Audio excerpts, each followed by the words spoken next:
when you look at the marketing world and the type of marketing tactics that you can do, probably there's I can easily count 100 things that you can do to grow your brand. But it depends on what's my strategy, what's my budget, and what's my resources. With resources meaning that who's the team who's going to execute this. If you don't have the team in place to do that, you cannot do email marketing, PR, influencer marketing. You cannot do them all. You have to pick your playground.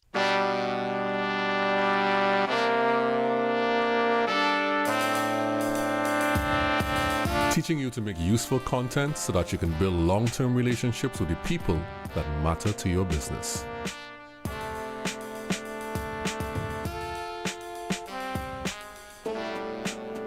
Hello and welcome to the Useful Content Podcast. And today we have a brand new teacher in our Useful Content classroom, Itir Eraslan. Hi, Itir. Hi, Juma. How are you? I'm doing pretty well, and I'm happy to have you on today. And I know we have lots to talk about brand strategy and about marketing. But before we get into that, could you please share with the people what you do and how you help your clients make useful content? Thanks for inviting me, by the way. And I hope that I will be able to invite you very soon as well, because I have a lot of burning questions about content and video production and so on. I own a boutique marketing company. I try not to say it agency, because the thing that people understand from agency is completely different. And since I founded my company, which was 7 years ago, I always say I'm not a marketing agency. But what I do is I'm a brand strategy and marketing expert, and I partner with brands to grow their brands, meaning that I do brand strategy and I help them manage their brand teams, build their internal, external teams. But I also work with the industry experts in branding, visual identity, and tone of voice. So when I do the strategy work, depending on the needs of the client, we also work like an agency. Although I say I'm not an agency, but which means that we develop the branding, the visual identity, the tone of voice. We also build websites, but this is where I partner with some of the best people, freelancers, solopreneurs, or studios that I could find in the world. So what do you prefer? Do you prefer to do the thinking part of the business, which is the brand strategy part, or do you prefer to do like the creative doing part of the business? That's the biggest dilemma of probably any marketer, because there has been some times when I tried strategy only, and there has been some times where I do strategy and execution. And it's always with mixed feelings, because when you only do strategy, you miss executing it, because you just let it after like 2 or 3 months of strategy work, you let someone else do it. And somehow you want to be a part of it. If you are so left out, you just want to be involved in and still help the brand. But when you are too much into execution, then there's this everyday tasks, operational things. People are asking sometimes to me, like, are you the graphic designer? Can I ask you my graphic design needs? So anyway, it's a dilemma. And how I find the best ratio for me, I'm not in that best ratio right now with my business, is 70% strategy and 30% execution. And why I need that execution is the feeling of seeing that execution to come to life is what makes a marketer so happy. For me, it's that thing. But it also makes me fresh and up to date as a marketer when I execute. Yeah. And this is good for all the like agency owners and all the people out there who give this type of service for them to hear, because we kind of in a similar position where we do strategy, but we started in the execution end of it. When you are somebody who is the doer of the things, like after it's all the brand strategy is all done, and then you have to do the visuals, do the actual branding, and then you do that for a long time, you get pretty good at that. But when you go up the rungs into the strategy part of it, you still have some desire, like how Christo says he's a recovering graphic designer. In the same way, you still have some desire to put your hands in the stuff and do a little bit of it. So I could understand the tug and pull between those things. But that 70-30 seems like a very good ratio to have, you know. I'd love to have that, you know. Yeah. That's good stuff. So in terms of you said before that branding comes first and then marketing comes second. Why do you feel, or how do you know this to be true? So for people who sometimes confuse branding with visual identity and visual branding, branding is actually strategy part of brand strategy, marketing strategy part of business. So when I say branding first, I mean that it's the strategy part of the business. So as a business, you have not only as a marketing, but you have business strategy, right? Like you have a business strategy, and that business strategy cascades down to a sales strategy, to a marketing and brand strategy, and to a finance strategy. So that business strategy shows the brand marketing person to understand where they want to focus on. Meaning that, let's say, the business goal is to, increase the woman's share in the market. And then, which it cascades down to brand strategy, saying that we have to win with her. And then you have strategic priorities underneath as a marketing team to try to communicate to women more, so that will eventually change the marketing sales. Why we need branding first, which means like why we need brand strategy first, because if you don't have a brand strategy, there's a possibility that, not a possibility, but a high possibility that you're going to do mistakes when you are making your marketing investment. Which means like, just think about yourself. If you start the day saying that, okay, I have to start the day with a post on LinkedIn without thinking that why I'm posting on LinkedIn, what's the purpose, why am I doing it? Without doing that, if you start the day with a tactical thing, then a day would pass. But if a year passes like that without knowing why exactly you are doing that thing, there's a chance that it will not culminate to the end goal that you are trying to reach. That's why it's always helpful to start with a strategy and then build a marketing plan based on that strategy.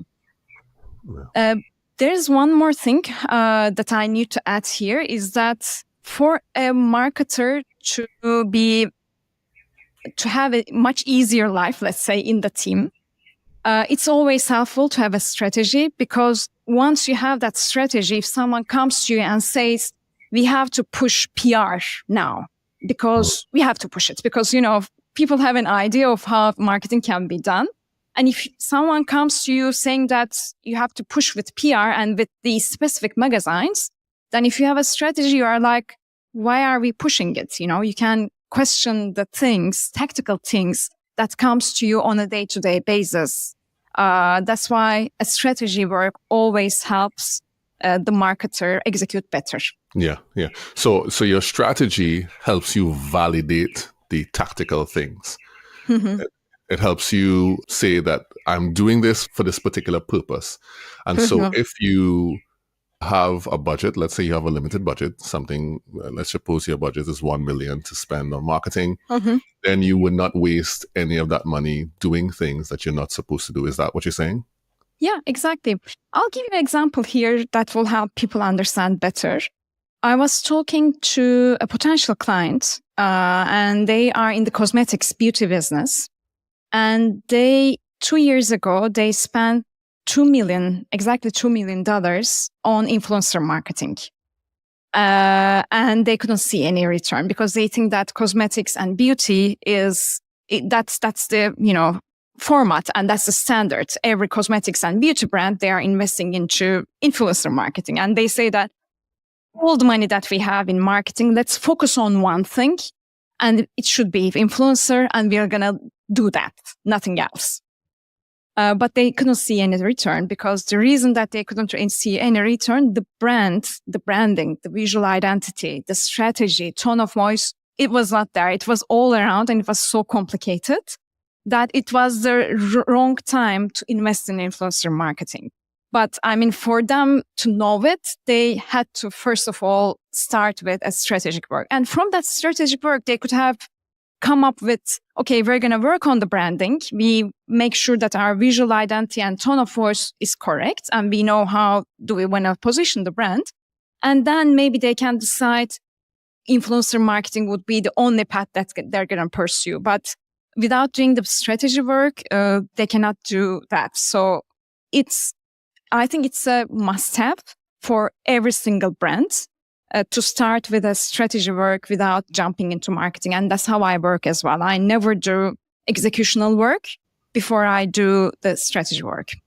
Yeah, so that helps tell you if you're making the correct decisions with regard to your marketing and your communications. And so you have a guide, essentially. You have something that tells you. And then, of course, you can go back and assess those things and see if they're matching up with the overall strategy to know if you're heading in the right direction. Yeah. Okay. That's great. Let's talk. Well, you know what? Let's talk a little bit about your, because you have a podcast as well. And that's in the marketing meeting. You've been doing that since 2001. I wish it was 2021. Okay. I missed out 2 decades. You've been doing that since 2021. It would have been really nice. Probably I would be like on top of the world in the podcast. So 2021 is when you started it, right? Yeah. So I have a couple of questions about that, and it's tied into my question about your branding. So why did you start the podcast? That's the first question, and how has that affected your brand, your company? I started the podcast because I wanted to interview people and I wanted to connect with people. The reason that the podcast is named as The Marketing Meeting is that I worked for almost 20 years at Nike. And we used to have, on Tuesdays, we used to have marketing meetings where every function in the marketing department comes and shares their thoughts and opinions. And we do like a round table. And we work on the plans, we explore ideas and so on.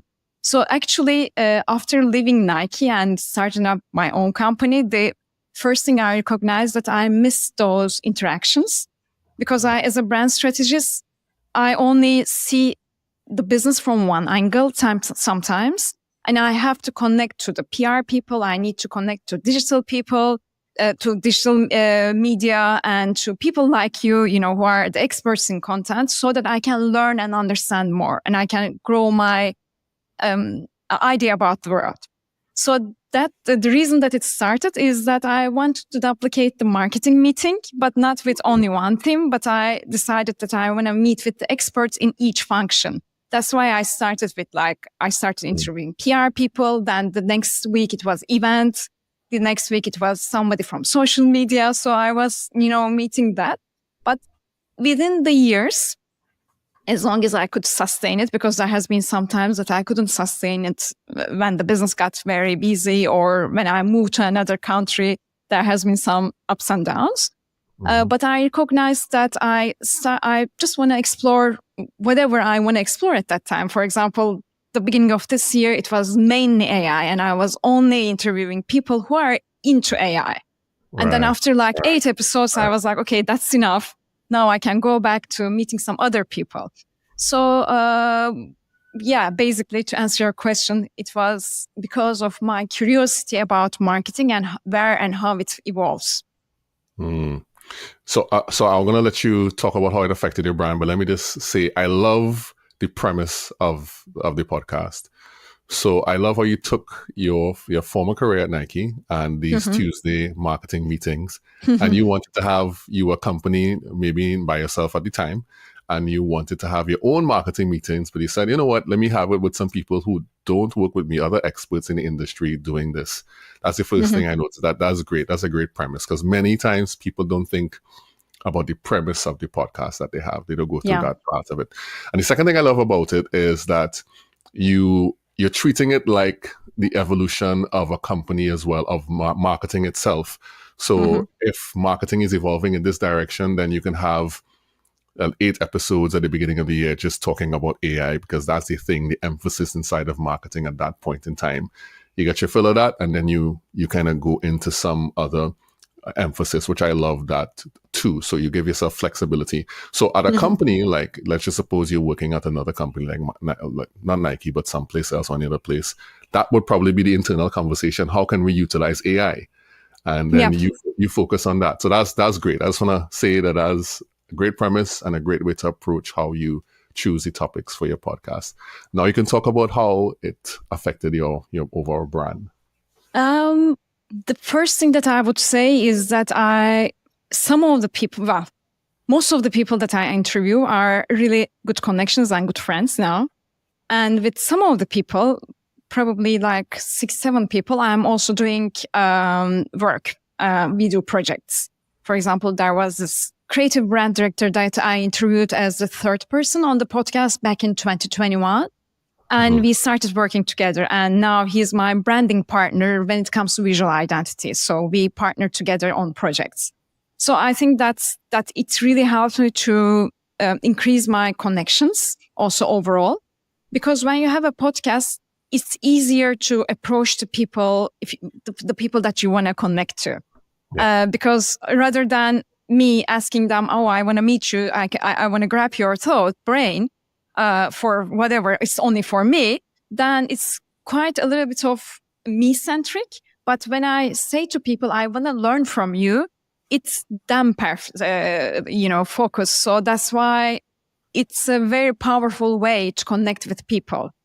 And I love that. And I love getting curious about their work, getting curious about what they post, what they write, sometimes like lectures from a university. So it helps me build better connections globally, let's say. All right, great. So now that we've talked a little bit about you and what you're into, let's get into brand strategy and marketing planning. Let's talk about brand strategy first, and you can take that step by step and explain what it is and how you do it. Yeah. So every brand strategist or every marketer, because every marketer is a brand strategist, every marketing manager or director or CMO, they have to be a brand strategist. There's no, question about that. So the role of a brand strategist or a marketer is to start with brand strategy first. And that brand strategy process is sometimes has a template in some companies, and sometimes it's just like done irregularly on how the marketer knows, So everyone has a different style. What I'm trying to say is everyone has a different style. Some people like to work with mission, vision, purpose, and so on. Whereas in my templates, I don't get stuck with mission, vision, purpose. If the client wants that, of course, I work on that. But I'm just like, what's our business goal? And what I need to do to help the company reach that business goal as a marketing person. So there's the goal. And then I need to find out my positioning. I need to find out who am I targeting as the customer. So these are the things that I want to go into. It always starts on my side. A brand strategy work always starts by getting curious about the industry, about the market, about the customer, about the competition. So it's all about like getting extremely curious about that world of doing business. So what I do is that first of all, I deep dive into the market and industry and try to gather as much as possible insights. What's going on? What are the things? What are the threats? What's going to happen in a few years, probably? Who are the players and what type of communication does those players do and how do they position themselves? That's phase one. And the second phase is go and meet with the internal team one by one, meaning that I meet with the salesperson, I meet with the finance person, and I meet with innovation or product person one by one. And I ask them, what are the problems that they see? What are the things that they see as an opportunity? And I also gather insights from them. And the third phase is the best phase because by the time I reach this third phase, everything gets so complex and too much that I feel like I'm going to throw the towel as a brand strategist because there's like too much data and I don't know what am I going to do. And then third phase is I meet with the customers, which means it can be a potential customer, or it can be the real customer of the business, or it can be the customer of another brand. So those consumer, I call it sometimes consumer or customer, whatever, but those insight sessions should be about not asking questions directly about that specific brand that I'm working on, but it should be about their lives. What are the problems that they are facing? How are they living? What are the things that they do in a sales process, for example? How is their working? If it's a B2B, of course, it's very much into how they do work. But if it's a B2C brand, I start asking about their daily habits, their insights. Why are they not doing this or not doing that? Anyway, it's like a very big deep dive insights, only asking that person about their lives, not too much about the brands that they use. Mm-hmm. And that after that customer phase, I always get together with the whole team, meaning that I have like people all around the company, if possible. And we sit together and I ask those similar questions to the team without revealing anything yet. And I ask them, why do you think customers are buying from us? Why do you think they are not buying from us and they are buying from the competition? And, it's like a big day of workshop that we put together everything on the wall.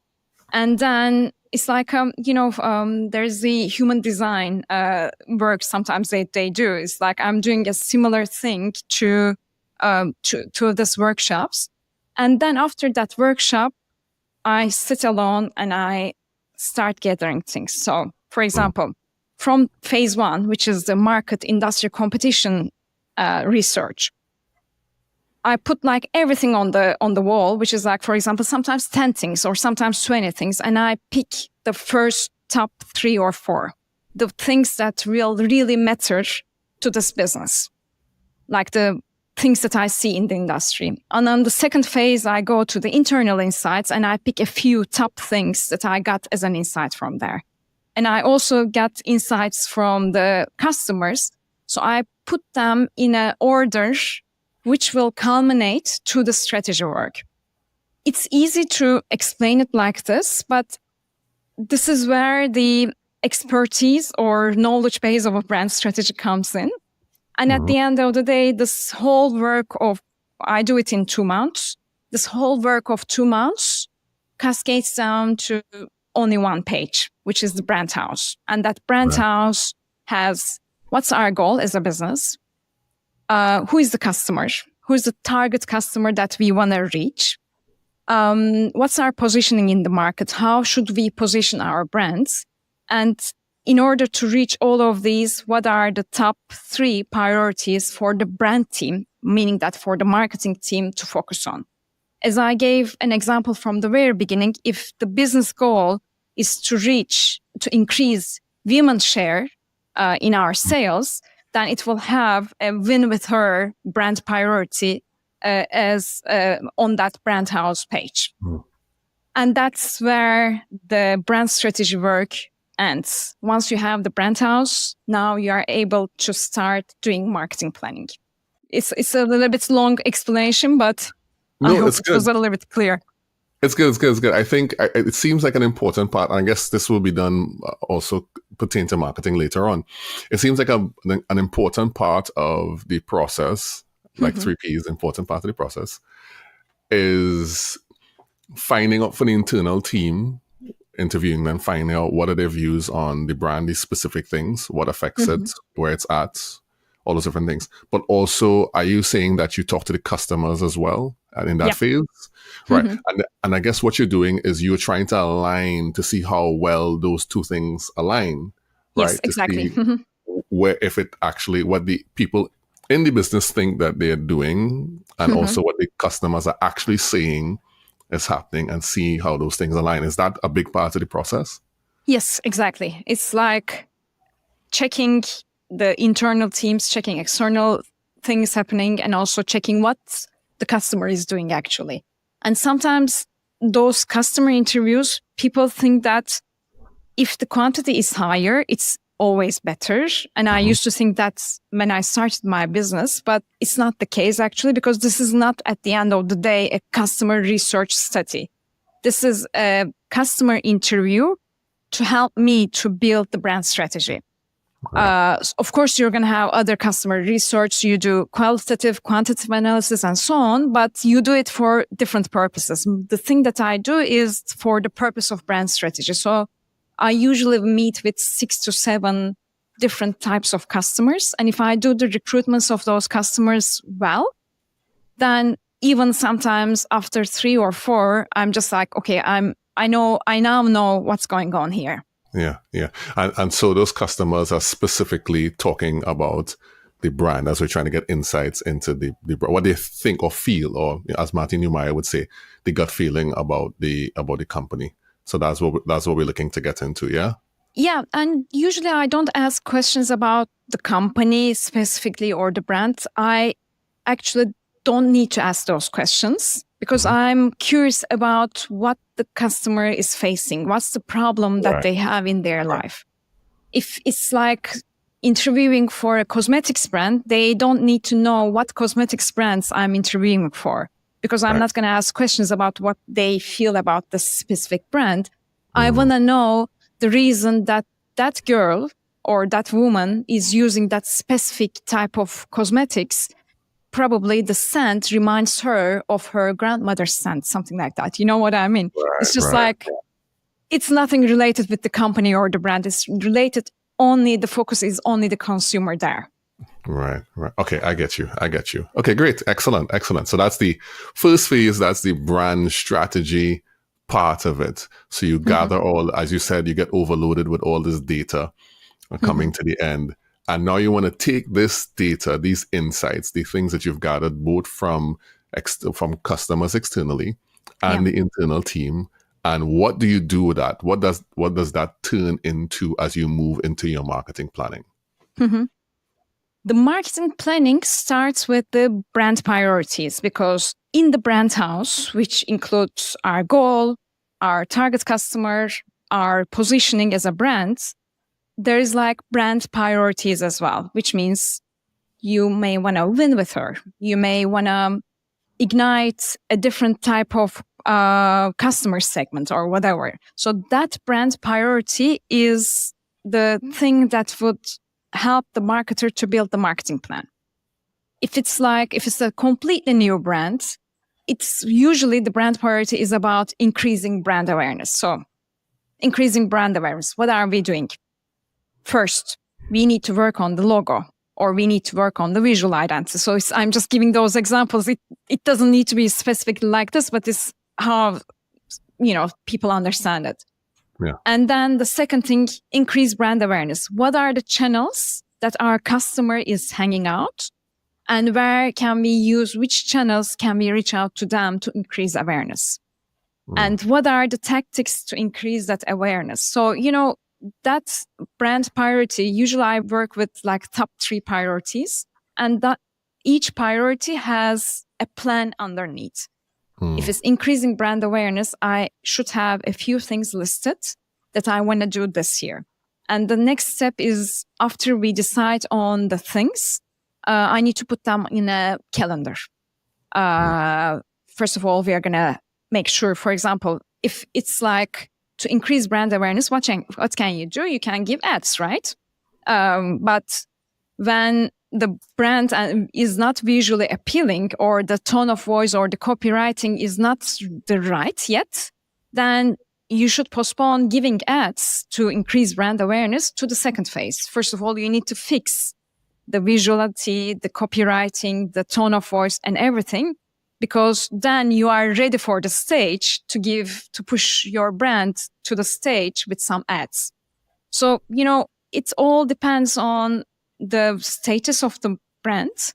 And then that's the planning phase. And that planning phase usually, as I mentioned, it got feeded by the brand priorities. And it's also got feeded by the channels that we are in, the new channels that we want to approach to. It's like an actually cross-functional planning. It should have like PR in it. It should have media planning, events, grassroots, community building. And sometimes some of the parts are high, some of the parts are low, which means a brand might be investing in organic growth rather than a paid ad growth. So it depends on how you want to use your dollars, depending on where the brand is at right now. Usually, most of the brands say that, okay, we have to start working with a PR. And I say, yeah, maybe this year we're going to do only this amount of PR activity, but it's only because of this event. But other than that, you don't need to give PR yet. But for this to happen, you need to, again, have strategy. What's the strategy that we are trying to achieve right now? Yeah, that's good. For those who, you said PR, that's public relations, right? So, Sorry about that. Yeah. For some people who might not, marketers who might not know, and like some of the companies we work with, they call it CSR, which is this. I don't know if it's the same. It's corporate social responsibility, which is basically a bit of PR. You go out and you help the community, or you have these programs or whatever it is. And because we tend to work with people in like energy companies who have to look good. So they have a lot of those type of programs going on, and so on. So great. So we've established this marketing plan. How does content kind of fit into all of this? Because I know you might look at the make your brand strategy, and then based on the brand strategy, you start the marketing planning, and you realize that, we need to do a blended strategy. We need to run some ads, and then we need to do some organic content. How does the brand strategy influence directly the type of content that you then make? So the type of content is not the type of content that your competition is doing. The type of content is the content that your target customer is looking for. And also it's the type of content that fits to your brand visually and verbally. So that's why it's, again, content marketing strategy starts with a strategy, because the content marketer needs to know who we are targeting, what exactly we are trying to say, and what value my product will bring to the life of a customer, and also what problem my brand and my product is solving in the lives of that customer. So without knowing these, it's not possible to create any content. And as I mentioned at the very beginning, the content that a brand should create should not be directed or should not be briefed by the content that the biggest competitor in that industry is doing. Because usually, because their targets and their aims will probably be different than what you are doing. And their also budgets will probably be different than the budget that you have as a company. So that's why content marketing is also getting their feedback and brief once the strategy is based. And when I talk about planning, I think it's important. One thing that I need to add is that when a marketer is doing a marketing planning, they have so many levers in their hands, like so many things that they can use. One of them is public relations. The other one is social media marketing, paid ads, organic growth through influencer marketing, content marketing at every channel, like social media or influencer marketing even. And then you have to lay these on the table and see, okay, I'm going to spend like 10 to content marketing. I'm going to spend 1 to influencer marketing this year because I'm not ready yet to take the stage. And I'm not going to spend anything to public relations this year because I want to make sure that I'm making an organic growth in the marketplace with my useful content. And then you can decide how to use those levers depending on your strategy. That's how I approach planning. I love that. So it's almost like you have a chart. Let's just suppose you have like 100 points to allocate to. So, you know what I'm going to draw the example of, and I don't know if you can relate to this or not. It's like you have a game and you're building out a character, and the character has several attributes, and you have to put points into each of those attributes in order to build a balanced character. Yeah.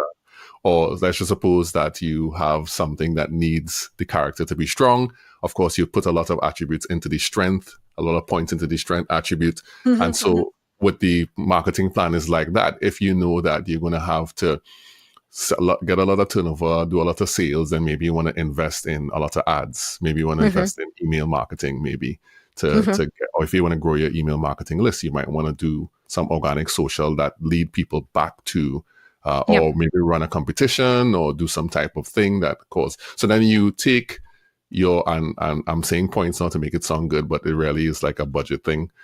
And you take that and you put the resources into the space or into the particular type of marketing tactic that you feel would have the greatest impact based on your brand strategy. Is that what it's supposed to look like? Yes, exactly. And the reason that we need to do this is that there is only too many things that you can do, right? I mean, like when you look at the marketing world and the marketing type of marketing tactics that you can do, probably there's like, I can easily count 100 by top of my mind, that 100 things that you can do to grow your brand. But it depends on what's my strategy, what's my budget, and what's my resources. With resources meaning that who's the team who's going to execute this, you know? If you don't have the team in place to do that, you cannot do email marketing, PR, influencer marketing. You cannot do them all. You have to pick your playground. And sometimes picking that playground gets defined as you start executing. You start executing things and you see some of the things are not working and you might switch on the way. Okay, this path is not working for me. Let's say email marketing. We don't see too much conversions. Maybe we are doing a mistake or we need to spend more time to see some conversions. But let's also try another approach so that it goes hand in hand and we are not putting only our dollars to email marketing, let's say. So if you don't know your strategy, those 100 things will come up from here and there from every team member that is sitting in the team, like sales team, finance team. You're going to be, when you start working in marketing, you're going to see that every person, including the families of those persons, will have an idea about how to do marketing. And that 100 list will suddenly become 200, 300. And to be able to work with a, good mind and to be able to really start and do the things that matters, you have to pick your battle and you have to pick 5 things out of those 100 things probably. And you have to communicate this with everyone that this is the path you are taking. And you might try different things, but you are not going to try 10 things at the same time. You're going to try 1 or 2 new things at the same time. Yeah. What you said earlier on was very interesting. What I got from it is this. You talked about sometimes you discover what works when you start to execute, right? Yeah. And, what I'm hearing from that is that I'm hearing that when you execute in your tactics, it actually gives feedback back into the brand strategy. So instead of just a downflow, you actually get some kind of feedback when you start to put the thing into motion. Like the market tells you certain things. You look at the data and then it feeds back into how you can adjust your brand strategy. Is that something that is true? Exactly. Usually it's 2 ways. I mean, sometimes the strategy might get shifted a bit by as you execute, but usually as you execute strategy, as people execute, people need to sometimes go back to strategy saying that what were we doing? I mean, who was the person that we were trying to communicate? But now who are we communicating to? So that's a reality check that needs to be done by the marketing team, by the marketing lead. I think at every 4 or 5 months, but not later than that. Are there any things that in your experience that are initiatives that brands often overlook when planning their yearly strategy or their monthly strategy, and that could be something that could really be a game changer for them? Yeah. The top thing that is overlooked is the timelines, execution timelines. We always assume that we're going to build the new website in 3 months. And that if an agency comes and says, no, it's going to happen in 5-6 months, it's going to happen in 5-6 months. There's people, I mean, including myself still, after going through so many website projects or so many branding projects or campaigns. I know that things takes time, but when you do planning, there's like over enthusiastic and excitement and, passion flying around table. And you say, okay, we're going to execute this in 2 months and we're going to be the best and so on. But then usually it takes 4 months. So the top mistake, the top mistake is the timelines, enthusiastic and passionate timeline planning. You need a marketer for that, but you need to also question the day that the marketer is, also saying. And the second mistake that's been overdone is the budgets. Budgets are always over. Yesterday I was sending the budget of one of my clients, the yearly budget of one of my clients. That's the budget that's been spent since year to date, like from January till the end of October. And we are like 5% off, like more, of course. I don't see any scenario that you are under the budget. And I'm just like, okay, this is good. I mean, 5% over the budget is fine. So the thing that you have to know that you're going to be over budget. If it's not over 20%, it's okay. A good marketer knows that a 5% or 10% off planning in terms of timelines and in terms of budget is fine. And they know how to live with it. And that's the same with the KPIs. I mean, the third thing that's overlooked is the people that they want to reach. If you target to reach 1,000 people, you usually reach 700 or 600. But all of these things happen because of the question mark of the board or the CEO about the marketing investment. They sometimes think that marketing is a waste of money. It's just like it's always spend. If the marketer in place, in charge, is not strong enough or is not senior enough to guide the CEO or the founder, the path that they take is to give enthusiastic and passionate timelines, passionate budgets, and so on.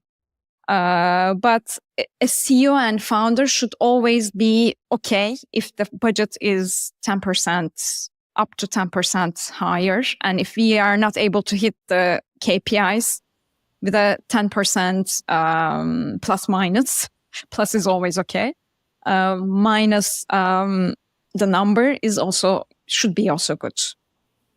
Yeah. I was just about to say it never comes in under budget. There's no time. There's no time, never. Once you have budget left over, you find something to do with it. So that's good, And so I guess that the mistakes people make is that they should pay attention to the timelines, and maybe there's ways that they can solve those things. Pay attention to your budgets and pay attention to if you're hitting necessary KPIs and so on. Yeah. Is there ever a case where you could see that things are not going well and you have to make adjustments? And how do you do that if something you realize, okay, this is not going too well here and you have to make adjustments? As I mentioned, a marketing leader needs to do that checks with the strategy on a timely basis. And I assume that there's a strategy in place in a marketing team, and the marketing team is working against that strategy when they're executing. And it's the marketing leader's responsibility to make sure that we are going towards that strategy. And it's usually during those times that we do the checks that something is going not wrong. I mean, you have to check the numbers, the budgets, the KPIs, or you have to check, for example, if there's a specific type of customer that you have been trying to reach. If you aren't reaching them through the executions that you built, probably you have to switch your marketing planning. The things that you pick as a tactic is probably not working. And then you have to, go through the plan once again and make the adjustments. Usually it's the media plan that's not working well, because when you are doing ad spending, you have to have a media plan. And that media plan is very easy to measure if it's working or not working. And that's where actually you see that things are not working. What are the common things that causes a breakdown in between the brand strategy or the brand strategist and maybe the marketing team?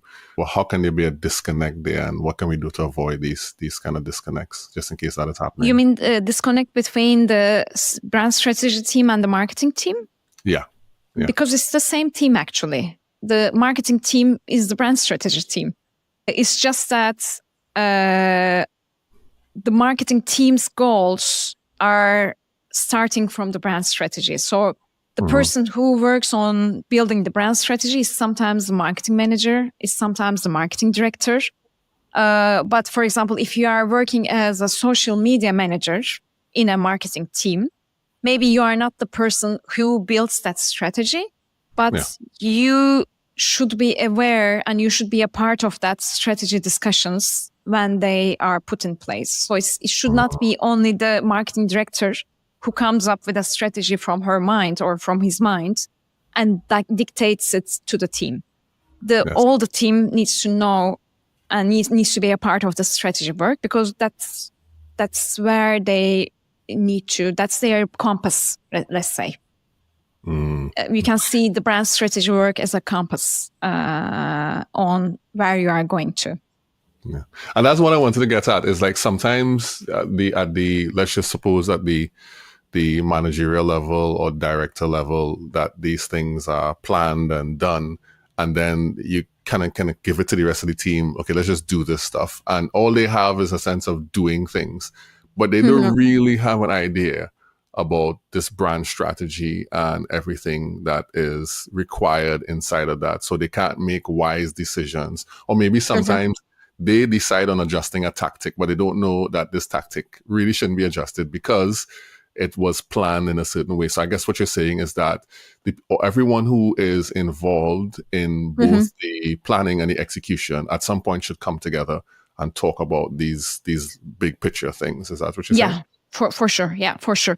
And any plan, like any campaign, for example, we decide to do, Black Friday is coming now. For Black Friday, we need to do a campaign, and it's going to be like a 3 weeks campaign. There will be like an entry, that's the discount period and so on. And even that campaign needs to get inspired by the brand strategy, meaning that, okay, Black Friday is coming. Who were our target customers? And what were the things that we are trying to reach? And what are the KPIs that we are trying to build to keep as a brand? So every idea that's been built around that campaign, every concept should relate to the brand strategy, meaning that if you are trying to target a specific segment of women, let's say, that campaign, Black Friday campaign, should have a link to that specific persona, customer persona that we are trying to reach. Otherwise, I can easily kill any campaign plan if it's not working towards what we are trying to achieve. The thing that I'm trying to mention here is that a strategy work is hard to do it at the very beginning, but once you've done it correctly, it really helps you save budget, time, and also focus of the team that you are working with. That's good. All right, so we're coming in for the finish here, Itir, and I want you to share with the people something or the thought that you have about brand strategy that is probably the most important thing that companies should know.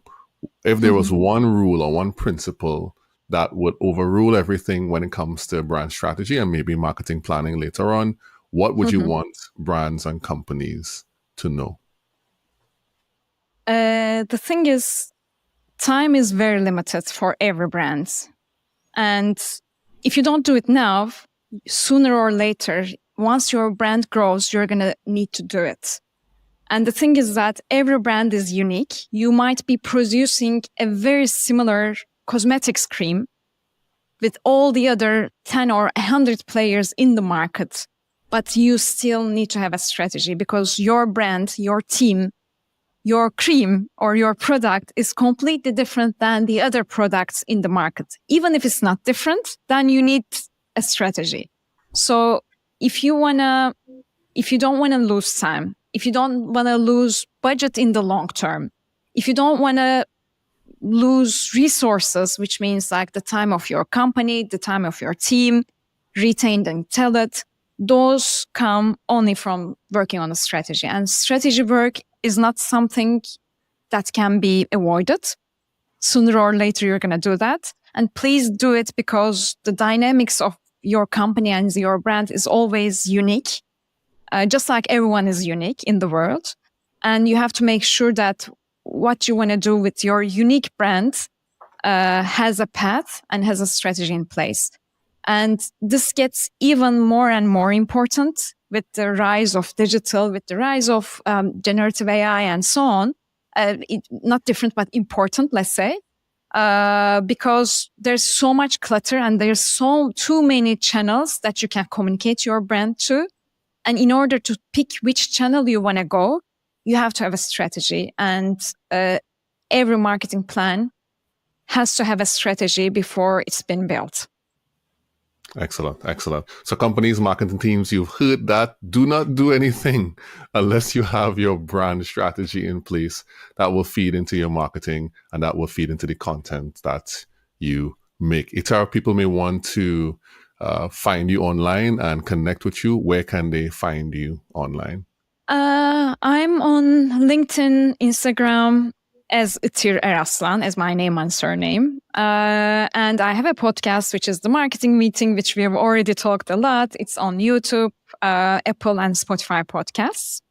But I mean, I'm usually very good at answering emails from LinkedIn, as long as it's not like, how can we collaborate? Or can we meet? Hi, have a nice day, or so on. Coffee. Even for have a nice day message, I reply. But I'm usually quite reachable and accessible to everyone. Yeah, that's good. So thank you so much for being here, Itir. And thank you so much, students, for joining us on the Useful Content Podcast, Useful Content Classroom. Dismissed. Thank you. And we're clear. Yeah. It's Wonderful. Different always than, hosting a guest. I'm not so used to. You're not so used to being on the other end. Are you done a couple of those? You've done a few of those? No. I mean, like I used to give lectures a lot at the university. And usually I have a few slides. And I have a sequence on my own. So no one is asking me as I present. Yes. So it's a different type of communicating. For example, for brand strategy, it's always helpful to show one or two visual examples to people because it can get really complicated when you're explaining it. Yes. And I couldn't diminish it to elevator pitch format because it's complicated and you need to be an expert on that. Mm-hmm. But thanks so much for giving me the opportunity, no matter what. Yeah, no problem. It's been a long time coming. I when I went back to look at our correspondence in LinkedIn, I realized, you asked me about this and it never happened, which my friends who know this and some people who I do work with will know, I'm really terrible at messages sometimes. That's okay. As long as you know that you are terrible. I'm aware. I'm quite aware. So, I try to do my best to follow up with everyone, and sometimes I lose track. And people suggested that I need a virtual assistant, but I don't know. Maybe one of these good days, maybe. Yeah. Yeah.